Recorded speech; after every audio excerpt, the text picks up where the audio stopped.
This episode of the CyberWire is made possible in part by ExtraHop. It's becoming clear that today's attacks can't be prevented, but they can be stopped. Modern cyber attackers have already made it inside your network, but you have the upper hand.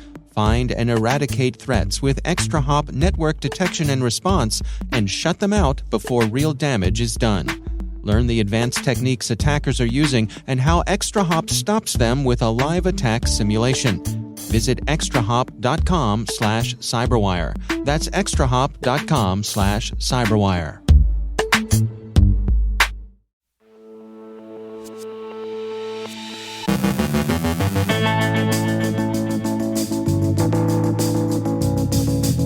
Patch notes and the risks associated with failure to patch. Finland's parliament comes under cyber attack. Killnet says there will be blood. Cyber attacks against a UK firm that's criticized Russia's war. We're joined by FBI Cyber Division AD Bryan Vorndran and Adam Hickey, Deputy Assistant Attorney General for the National Security Division, with an introduction to Watchguard. Our guest is Matthew Warner from Blumira with tips on avoiding burnout. And not all criminal organizations are working for Russia.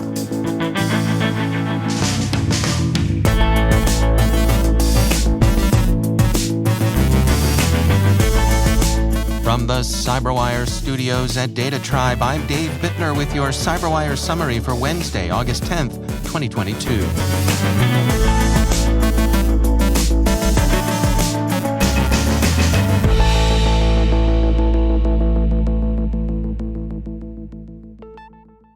Yesterday was August's Patch Tuesday, with updates released by IBM, Adobe, Siemens, Schneider Electric, and of course, Microsoft. Redmond addressed 118 CVEs, 17 of them critical. Yesterday, the U.S. Cybersecurity and Infrastructure Security Agency, that's CISA, released 3 industrial control system advisories, one covering equipment from Mitsubishi, the other 2 equipment from Emerson. And VMware has warned that exploit code for vulnerabilities it patched last week is now available online. The vulnerabilities affect Workspace ONE Access, Access Connector, Identity Manager Connector, and vRealize Automation. The availability of exploit code should lend urgency to patching. Failure to patch is obviously not a good practice, but 2 security companies last week explained that it can have some specific effects. An unpatched organization can draw more than one attacker, and it will also find itself vulnerable to older forms of malware. A study by Sophos concludes that vulnerabilities that go unaddressed often draw multiple attackers. In some cases, the attackers are interdependent, in others competitive, but whatever their relationship with one another, their simultaneous presence in victim systems complicates the defender's challenge. The researchers recommend keeping systems patched and up to date while giving priority to the most potentially damaging vulnerabilities. And old vulnerabilities continue to be vulnerable to old malware. Fortinet reported this week that CVE 2017-0199 and CVE 2017-11882 are nearly 5 years old, but they're still being exploited. Worse, both vulnerabilities have had official patches for some time. Some of the exploitation is by SmokeLoader, a malware variant that itself has been in circulation since 2011. It's recently been used to drop ZGRAT in vulnerable Windows systems. The website of Finland's parliament was unavailable yesterday as it came under a distributed denial of service attack. The attack is under investigation but is believed to originate from Russia. Finnish news outlet Ella reports that the website was inaccessible between 2:30 p.m. and 10 p.m. local time. The threat actor behind the incident is believed to be a Russian group calling itself No Name 05716, and the motive is to harass Finland's government for its decision to seek NATO membership. The group said, "We decided to make a friendly visit to neighboring Finland, whose authorities are so eager to join NATO." Killmilk, the hacker name used by the person or persons who claim to be the founder or founders of the nominally hacktivist group Killnet, has upped the ante on earlier promises to punish the West for its support of Ukraine, and especially for its provision of HIMARS rocket artillery. Newsweek quotes Killnet as saying in an interview, "In Russia, I will become a hero and abroad a criminal. Soon, I and Killnet will launch powerful attacks on European and American enterprises, which will indirectly lead to casualties. I will do my best to make these regions and countries answer for each of our soldiers." Killnet had announced last week that it was undertaking a radical new form of cyberattack against targets it regarded as particularly objectionable, notably Lockheed Martin, which produces HIMARS, and against some unspecified system or subsystem of HIMARS itself, but so far nothing has materialized. It's notable, perhaps, to see the repeated Russian theme, "We're not threatening nuclear war, but we're threatening nuclear war," which has surfaced in Killnet's remarks. Killnet said, "We are crazy guys, but we see the boundaries and are not going to cross them. I don't think that because of several dozen human casualties, nuclear missiles will fly in the face of Lockheed Martin employees. That is, nice company you got here, shame if something happened to it." Anyway, while we understand that absence of evidence is an evidence of absence, Killnet strikes many as more hot air than innovative, dangerous threat actor. The Telegraph reports that Britain's National Cybersecurity Centre and Scotland Yard are investigating a series of denial-of-service attacks the alt-currency firm Currency.com has sustained since its founder criticized Russia's war at the end of February. Victor Prokopenya, the company's founder, said, "The cyber attack has been going on almost on a daily basis every day for the last 3 months. It's like someone repeatedly trying to break down your front door." He said his security team is convinced that the attack is Russian in origin. The NCSC believes that the operators behind the DDoS are privateers as opposed to Russian government organizations. And finally, Digital Shadows reports on a cybercriminal gang that's exhibiting some sympathy for the cause of Ukraine.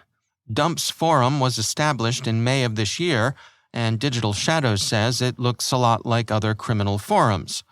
They say, "There's a section for trading illicit material, carding, malware, and establishing access to targeted networks. At present, this forum is open to members without any vetting or registration process. However, there is an ongoing request for an invite system that may become the main method of gaining access if the forum builds its notoriety. But Dumps is different in the allegiances it declares. Posted to the forum is this opening statement: "Information services and leaks or other services on our forum are allowed in relation to only 2 states. These are the Russian Federation and Belarus. Topics that mention other countries are not allowed. This is the main rule of our forum."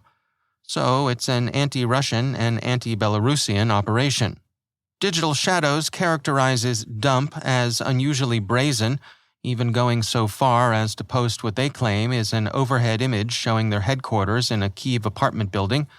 Who knows if that's true or just a goof, but the roof does have some demotic graffiti that reads roughly, "Putin effed up." Dump may represent, if not exactly privateering, patriotic banditry, mainly because it's unclear whether Dump has anything like the virtual letter of marque Russian gangs enjoy.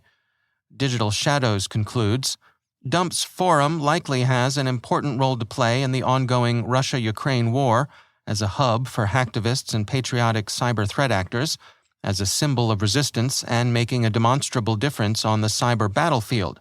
Any success achieved by Dump's forum will, however, attract unwanted attention. The ban on Russian citizens visiting the forum highlights that the forum is already on the radar of the Russian state. It is also realistically possible that the success of Dump's forum may inspire other services looking to play a part in the ongoing conflict." A linguistic note: Dumps is written in Russian, and so Digital Shadows speculates that it may be designed to appeal to disaffected hoods within Russia itself. But the forum may have a broader reach than that. Russian is commonly spoken in the near abroad and former Warsaw Pact, although in the latter countries that proficiency is aging out. It's also easy to underestimate the degree of mutual intelligibility found among the Slavic languages, and especially between Russian and Ukrainian. Anglophones may find this comparison useful. Sure, you may have a hard time understanding the Australian accent we put on sometimes in Hacking Humans, but trust us, in Brisbane they howl at those gags. That's what we hear anyways.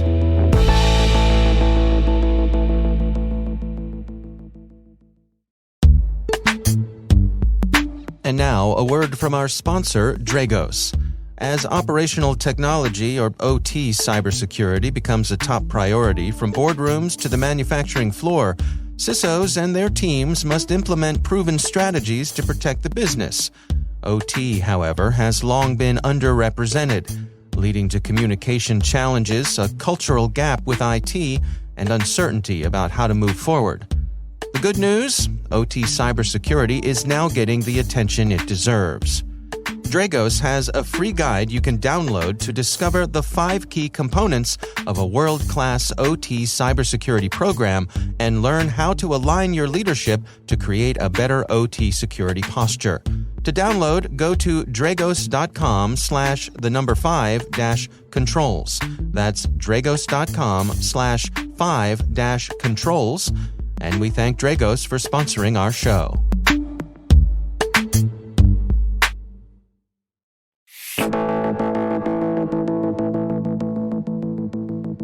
Let's face it, the past couple of years have been a lot. What with the global pandemic, political discord, the war in Ukraine, and oh yeah, the ongoing shortage of qualified cybersecurity professionals, it's easy to see why many folks are feeling at their wits' end when it comes to doing more with less. Matthew Warner is CTO and co-founder at SIM provider Blumira, and I checked in with him for insights on avoiding burnout. You run into the situation where you have this feedback loop of exhaustion and trying to push forward.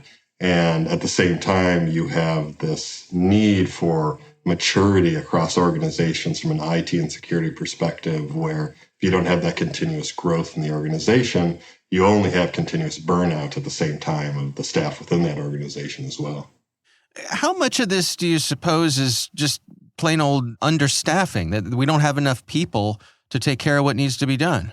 I think part of it is understaffing to an extent, but when understaffing gets brought up, I tend to think about things like, well, how large are the IT needs and how large are security needs within organizations? Is security being gate-kept away from certain IT professionals, for example? Because classically, there's some gatekeeping that lives in kind of every segment of IT and IT security.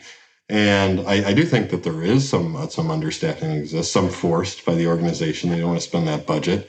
Some forced by the market. There just aren't enough people to take those positions.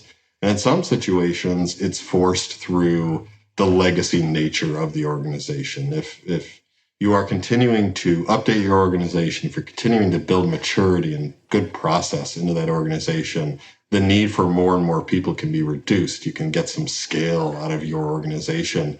And what tends to happen is that kind of continuous pressure of more things to do, more things to solve, and doing that at the exact same time as trying to scale your organization or scale your IT teams.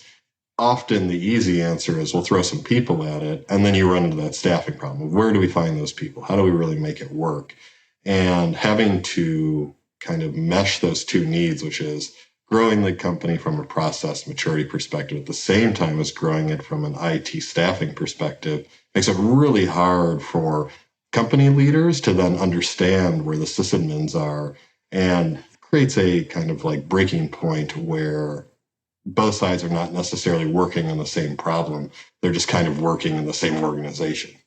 So what are some potential ways that organizations can come at this to take some of that pressure off of folks? I think some of the best ways for organizations to approach the problem of just stress and anxiety that lives within IT and the exhaustion that comes from it really comes from the top of process definition, which I know is the most boring thing ever from a business perspective, but it's really important. And for me and my organization, when I talk to companies, it's really easy and not necessarily the best way to just throw a solution out there and run with it. And I think that's where almost everyone in the IT world. Like we're accustomed to say, I have a problem, I'm going to solve that problem. I'm going to execute on the problem. This is how I'm going to solve it. But doing that day in and day out doesn't necessarily help the organization as it grows. So you really kind of have to take a step back, look at who's in your organization, talk to the leaders in the IT part of your organization, determine if they are the people that are going to help you mature that organization, and really look at the people who are your independent contributors and think about, how are they doing? Are we asking them to do too much? What are their hours looking like? Are they able to execute on what we're asking of them? And really, most importantly, are they able to support business needs at the same time as just getting through the problems in the day? And the only way to do all of those things together is to sit down, look at your processes, look at what you're asking your staff to do, or as a sysadmin, looking at what you're being asked to do, and then going up and talking to your leaders and saying, this isn't working. Here are the ways that we can start to solve this, and maybe adding people. But it may also be, we need better automation with our endpoints. We need an RMM in place. We need some better scanning tools in place, because we just don't have time to sit down and do this work. And really the best way to save time these days is to find that tool that really works best for your organization, that you can embed into that process and then scale that team around your tool set and your automation, rather than just trying to scale it around people. Because people make those decisions for you. They solve those problems for you. They have to use those tools for you. And if they aren't there and you're burning them out, then you will have at one point nothing, and it will just become you trying to churn through those people. And it's a punishing way to run a business. And it's a punishing way to be a sysadmin as well. To what degree do you think there are cultural elements at play here? I mean, I know we've all seen people who almost, they look at their lack of sleep or the hours they spend at work almost as a badge of honor. You're never going to be able to build out a team that's mature and that you trust without having a culture that focuses around it. So I definitely think that there is a cultural issue of overwork in IT and security. And part of that goes to the 24/7 nature of IT and IT security. They're always having to deliver. There's always an ongoing thing. But that also goes back to, how do we build tools? How do we make processes that work for our people? And if there are things that are maybe off a little on culture, like if they have to be on call, if they have to be working late, if they have to have a difference in work-life balance, how do you pay that back to them? Not necessarily in money, but it could be in their own time. It could be in giving them something that they want to be working on. It could be paying them outright for that time as well, just as much. That there's a trade-off. So instead of that culture being about, well, you're in IT, your job is just to burn your time and get problems solved, rather it's about, you're in IT, how can you help us solve these problems? How can we do it in a way that is reliable and best for all of us?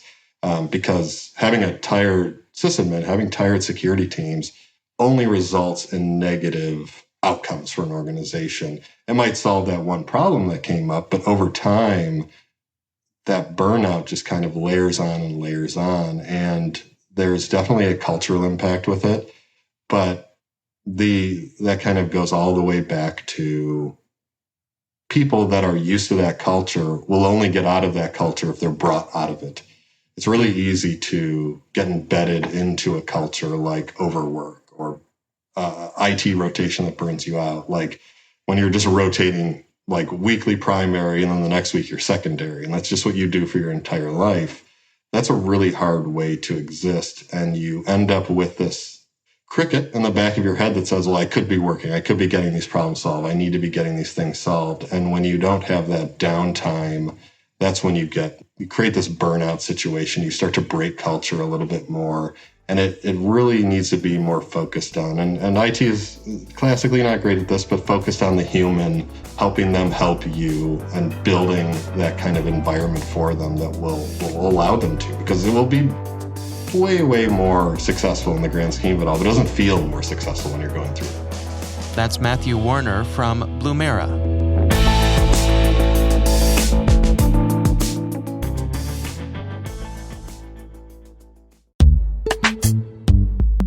And now, a word from our sponsor, LookingGlass Cyber, a global leader in cybersecurity. There's never been a more serious time for U.S. critical infrastructure sectors to shore up their cybersecurity defenses than right now. While ensuring internal cybersecurity solutions are blocking and detecting nefarious activities is critical, security leaders also need to understand their external attack surface. This outside-in view highlights the vulnerabilities and exposures that threat actors can see on your network. Gain a deeper understanding of vulnerabilities and exposures currently seen across the financial sector, along with a crosswalk of these items to Russian threat actors. Access your complimentary copy of the Financial Sector Cyber Profile at lookingglasscyber.com/cyberwire. And we thank Looking Glass Cyber for sponsoring our show.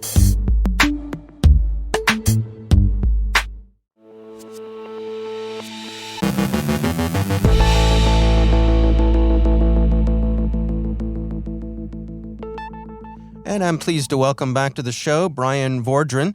He is the FBI Cyber Division Assistant Director. Also joining us today is Adam Hickey. He's a Deputy Assistant Attorney General at the Department of Justice. Gentlemen, welcome back to the CyberWire. Dave, it's good to be here. Hello. So, Bryan, let me start with you here. I know you and your colleagues, as the war in Ukraine has been underway for quite some time now, you and your colleagues at the FBI have been working against some Russian botnets. Can you bring us up to date on what's going on there? Of course, Dave. Thanks for the opportunity to be here today. You know, the botnet that everyone is referring to is referred to as Cyclops Blink or Sandworm. And essentially what it is a vulnerability that Russian actors from the GRU found in Watchguard firewall devices, which sit at the edge of a network. And so that vulnerability was first discovered in late November of 2021, and the FBI had a very, very fruitful initial meeting with Watchguard, and Watchguard was an exceptional partner throughout the entire process. But it did take Watchguard some time to build a mitigation criteria and a remediation plan for that vulnerability because of the complexity of the vulnerability. On February 23rd, Watchguard published their mitigation advice in a blog, and contemporaneous with that, the UK's NCSC, FBI, NSA, and CISA published a Quad Seal cybersecurity advisory that was also released on the Cyclops Blink threat, the malware, and the mitigation advice from the blog. And that was a really important step. And that cybersecurity advisory, coupled with the blog from Watchguard, essentially reduced the command and control nodes in terms of mitigation. The global command and control nodes are reduced by about 50%, and the command and control nodes for the botnet in the United States were reduced about 1/3. So when we look at moving from least intrusive to most intrusive, certainly a least intrusive step is the publication of cybersecurity guidance to owners of the Watchguard device. And again, in this scenario, when you look at the global command and control nodes of the botnet, that step effectively mitigated 50% of the global nodes and 1/3 of the US-based nodes. But if you're tracking dates, on February 24th, Russia invaded Ukraine. And so just one day after that mitigation guidance, Russia invaded Ukraine. And so we then moved into a scenario where we started conducting hundreds of victim notifications to try and get the attack surface of that botnet reduced even further from the numbers I mentioned earlier. What was most concerning to us, though, was that the GRU from Russia continued to operate and maintain the botnet. And the only reason you would operate and maintain a botnet is for future use. And so through the victim notification process, we were able to reduce the global attack surface by about another 25% and the US-based attack surface by about 50% more. But it's still left between 15 and 20% of the C2 nodes available for use in the botnet. And that's of significant concern to us because, as I said, the only reason you operate and maintain a botnet is for future use for a catalyzed attack. And so we essentially used our Rule 41 authority at that point and a very technical piece of code that we developed in-house with the FBI and essentially took steps to neutralize the remaining 15 to 20% of those command and control nodes globally. And very, very successful operation at the end of the day. And we feel very, very positive about where it left the American public in terms of safety related to the GRU's capabilities. Well, Adam, can you walk us through the process here of using that authority from the DOJ's perspective? How do you collaborate with your colleagues at the FBI? So the FBI is going to tell us what they've designed or the protocol they've developed that would allow them to take the operation. And we're going to analyze that and look to see whether it amounts to a search or a seizure under the Fourth Amendment, such that a warrant will be required. And we're going to look at Rule 41, the rule of criminal procedure that governs warrants, and in particular allows us to go to a court in one district to address an infection or malicious computer activity that occurs in more than one district, right? Where going to every single judicial district where the software is running would not be practical, would not be feasible. And the first question I mentioned, whether it's a search or a seizure, we don't spend too much time on that and the reason is we're always going to want to have a warrant if we can get one. We're always better off for a variety of reasons going to court, laying out our thinking in writing, and having a judge weigh in and authorize what we're doing. Even if technically there might be an argument, say, that this was such a de minimis action, you wouldn't need a search warrant, or maybe you'd make an argument that there's no reasonable expectation of privacy in malware. Those just aren't the arguments we're making. We're fortunate that we are allowed to go get a search warrant, even if there's some argument we might not need one.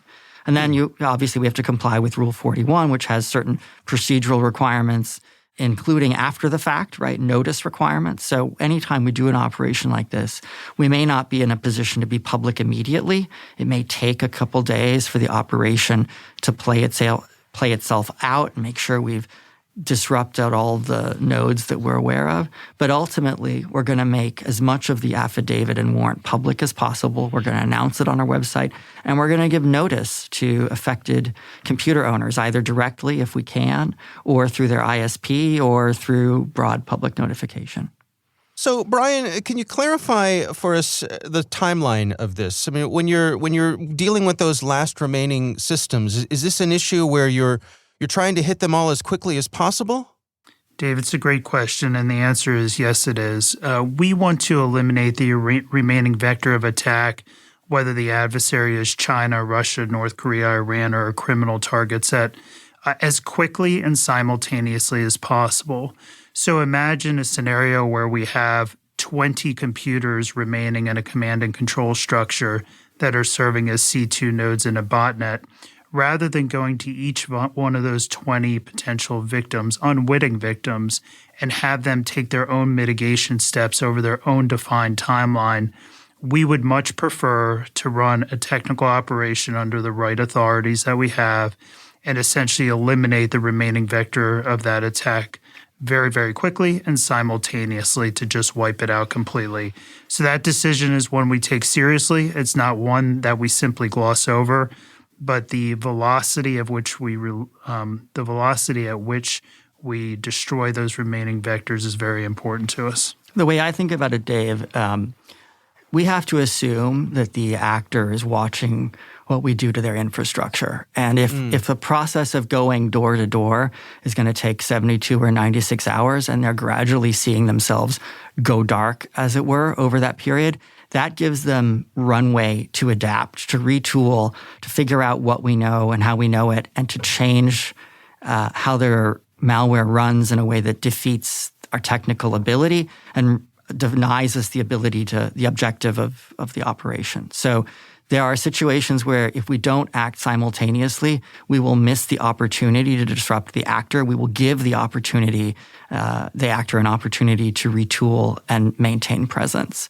And I'm conscious of the fact that while I think there's pretty wide-ranging support for this, there are folks who would probably say, well, I just don't want you to touch my computer. I just don't want you doing this. And we have, as law enforcement, to think about whether to give the heckler a veto, if you will, or whether we're going to say, look, one person can't deny us the ability to protect thousands if we have the capability and the authority to act in the interest of public safety. All right. Well, gentlemen, thank you so much for joining us. That's Deputy Assistant Attorney General Adam Hickey, and also by the FBI Cyber Division Assistant Director Bryan Vorndran. Gentlemen, thank you so much for joining us.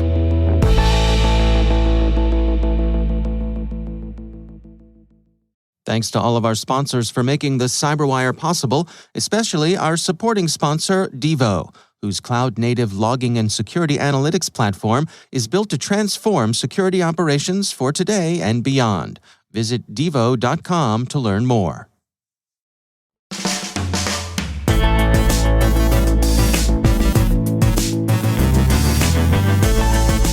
And that's the CyberWire. For links to all of today's stories, check out our daily briefing at thecyberwire.com. The CyberWire podcast is proudly produced in Maryland out of the startup studios of Data Tribe, where they're co-building the next generation of cybersecurity teams and technologies. Our amazing CyberWire team is Elliot Peltzman, Trey Hester, Brandon Karpf, Eliana White, Haru Prakash, Justin Sabi, Liz Irvin, Rachel Gelfin, Tim Nodar, Joe Kerrigan, Carol Terrio, Ben Yellen, Nick Valecki, Gina Johnson, Bennett Moe, Chris Russell, John Petrick, Jennifer Iben, Rick Howard, Peter Kilpie, and I'm Dave Bittner. Thanks for listening. We'll see you back here tomorrow.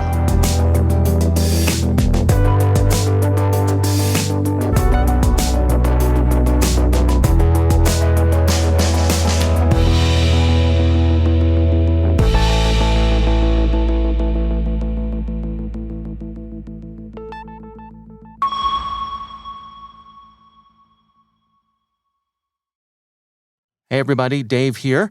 Are your sales and marketing teams tasked with ever-growing brand awareness and lead gen goals?